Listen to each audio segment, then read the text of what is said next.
हमने सीसी साहब को कहा कि आप 2024 के जो इलेक्शन को उसको आप क्वालिफाइंग लिस्ट क्यों नहीं मानते?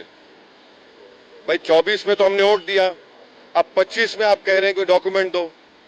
तो ये हमने उनसे पूछा और हमने उनको बताया कि आपने 2024 में मुझे वोट डालने दिया, आप 25 में डॉक्यूमेंट पूछ रहे हैं, तो ये तो 2 क्लास ऑफ वोटर्स आपने क्रिएट कर दिया, जो आर्टिकल 14 का वायलेशन है। आप कोई रीजनेबल जस्टिफिकेशन नहीं दे पा रहे हैं।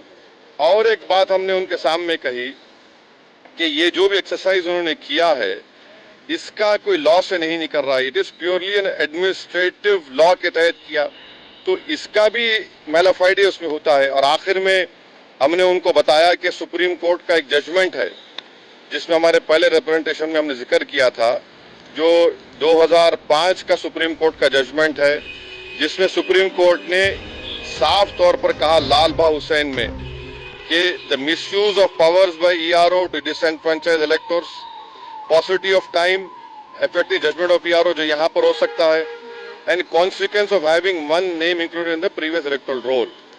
तो ये सब बातें हमने ईसीआई के सामने रखी हैं, क्योंकि उन्होंने 3 डेट्स दिए, बिफोर 87, बिटवीन 87 एंड 2004 और आफ्टर 2004।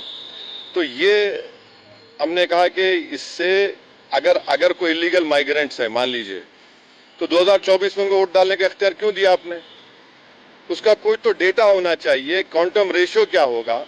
तो ये सब बातें हमने ईसीआई के सामने रखी। हमने उनसे भी ये रिक्वेस्ट किया कि खास तौर से जो बिहार का फ्लड अफेक्टेड एरिया है वहाँ के एडमिनिस्ट्रेशन को ऑर्डर दें कि जो लोग अपने डॉक्यूमेंट्स के लिए अप्लाई कर रहे हैं उनको फौरन दें। और हमने उनसे कहा कि सर ये एक्सरसाइज आप गवर्नमेंट टू गवर्नमेंट कर सकते थे, ईसीआई विद गवर्नमेंट, के भाई बताओ क्या है, कितने डॉक्यूमेंट्स है, नहीं है।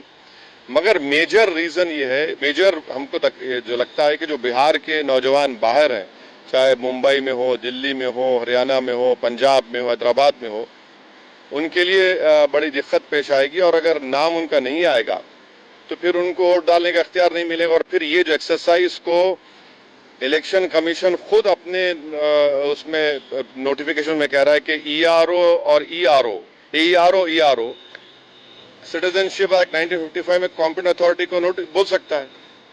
अब जिसका नाम नहीं आएगा वो तो अपना वोट भी खो देगा, उसके लाइवलीहुड का भी उसको एक नुकसान हो जाएगा। तो ये सब बातें हमने उनके सामने रखी। बहुत देर तक हमारी मीटिंग हुई।